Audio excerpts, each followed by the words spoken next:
Salut, dans cette vidéo, on parle de la fonction exponentielle et des propriétés de base qui la définissent. Donc on a vu en cours que on a trois propriétés fondatrices. La propriété 1 qui dit qu'il existe une fonction f dérivable sur R, solution de l'équation différentielle y' égale y, c'est-à-dire que cette fonction ou ces fonctions ont une dérivée égale à elles-mêmes et qui en plus ont une courbe représentative qui passe par le point de coordonnées 0, 1.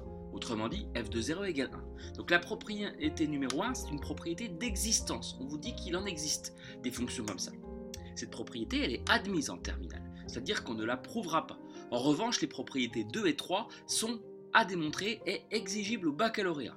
Donc la propriété 2, elle dit que si vous avez une fonction f qui est solution de l'équation différentielle y' égale y qui vérifie f de 0 égale 0, alors une fonction de ce type, forcément, est non nulle, c'est-à-dire que quel que soit x appartenant à R, f de x est différent de 0. Et en plus, du coup, vu que c'est différent de 0, on peut dire que f de moins x est égal à 1 sur f de x. Je peux écrire f de x vu que f est non nul. Donc ça, c'est la propriété, la première qu'on va voir. La deuxième, la propriété 3, c'est une propriété d'unicité. Contrairement à la propriété d'existence, qu'est-ce que dit la propriété d'unicité? Elle dit qu'il n'existe qu'une seule fonction qui vérifie ça en fait. Il n'y en a pas 50, il n'y en a qu'une.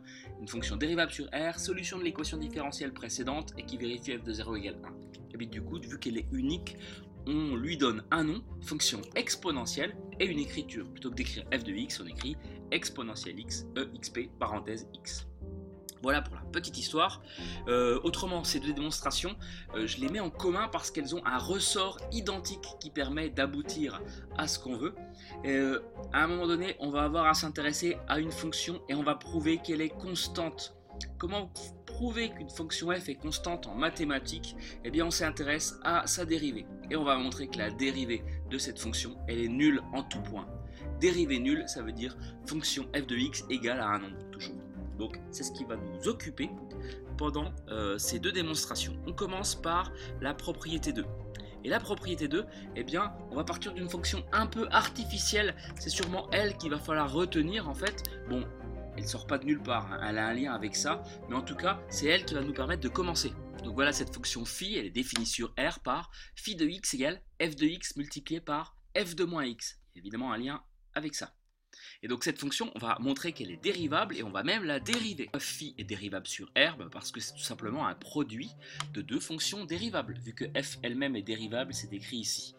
Et donc que vaut phi' de x? Sans mettre tous les détails, on est en présence d'une forme u fois v. Donc la formule c'est u'v moins u plus uv'. Donc u', la dérivée de f, c'est f' de x, multiplié par la deuxième sans rien changer, ça fait f de moins x, plus u, la première je n'y touche pas, multiplié par la dérivée de la deuxième. Alors qu'est-ce que c'est que la dérivée de f de moins x? C'est f' de moins x multiplié par la dérivée de l'intérieur, c'est-à-dire moins 1.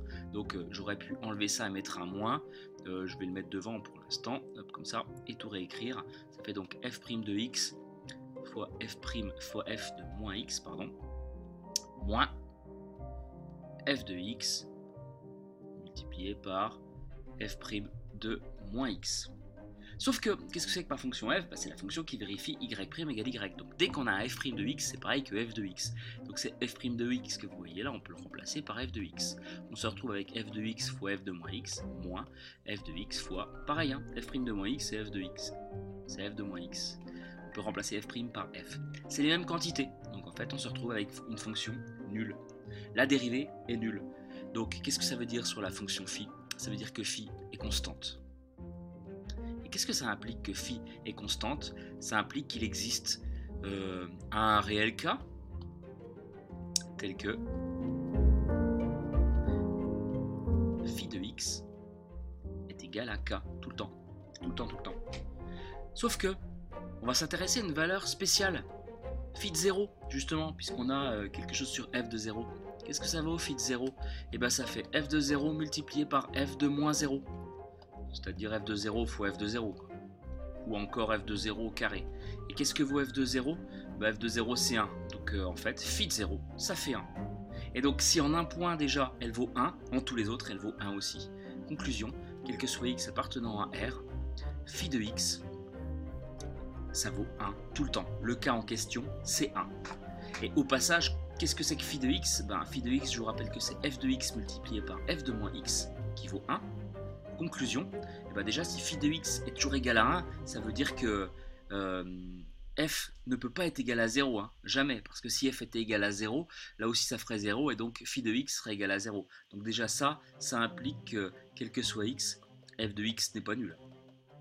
Donc la première partie de la démonstration, c'est fait. Et puis là, donc pour terminer, je vais mettre des équivalences. Que vaut f de moins x? J'en passe ça de l'autre côté, ça fait 1 sur f de x. Voilà pour la démonstration de la propriété 2. La propriété 3, c'est sensiblement la même chose. C'est donc parti pour la propriété 3.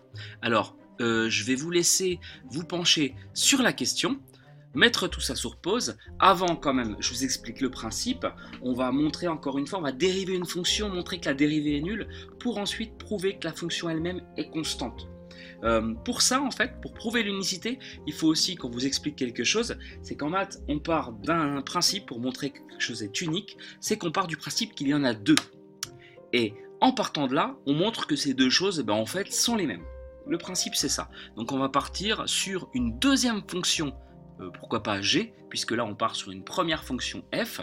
Supposons que la fonction g est aussi solution, en plus de f, aussi solution de y' égale y, donc vous aurez en gros g' de x égale g de x, et puis vous avez g de 0 qui vaut 1, au même titre que f de 0 vaut 1.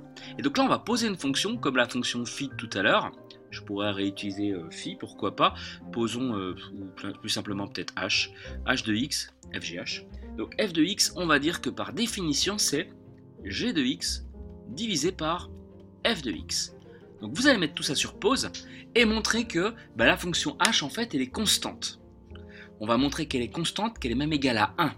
Et quand on saura qu'elle sera égale à 1, on aura bien g de x sur f de x égale 1, c'est-à-dire g de x égale f de x. Donc même si vous en prenez une deuxième de solution, finalement c'est la même. Et pour revenir à la fonction h, comment montrer qu'elle est constante? En la dérivant et en montrant que la dérivée est nulle. Allez, c'est à vous. H est dérivable sur R comme quotient de deux fonctions dérivables, puisque g et f ce sont solutions de side, c'est bien écrit dérivable. Le dénominateur est non nul, puisque on l'a montré dans la propriété 2, f de x est jamais nul. Et donc h' de x est un quotient u sur v, donc on va écrire u', v, u' c'est g', fois v, donc je laisse f tel quel, moins, je laisse la première telle quelle, et je prends la dérivée de la deuxième. Et je divise tout ça par f de x, le tout au carré. Je mets des crochets pour être plus clair. Qu'est-ce que je vais pouvoir faire de ça? Par définition, g a été choisi comme solution de y' égale y. Donc dès que vous avez g' de x, vous mettez g de x fois f de x pour le premier terme, moins g de x fois, et puis f est également solution.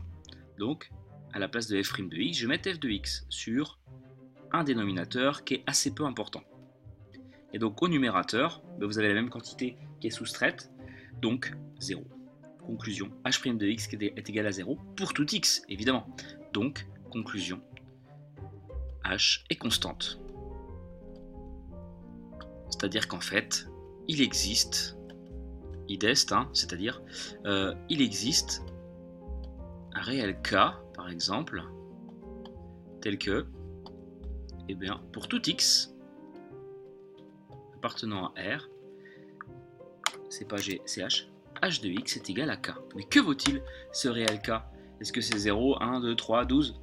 On va vérifier quelque chose. C'est que quand on calcule H de 0, on se retrouve avec G de 0 sur F de 0.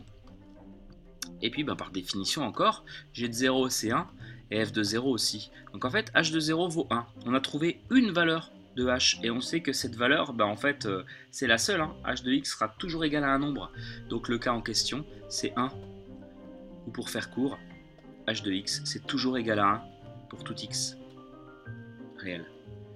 Et h de x, c'était quoi? H de x, c'était g de x sur f de x, qui vaut toujours 1. Donc ça équivaut à g de x égale f de x pour n'importe quelle valeur de x.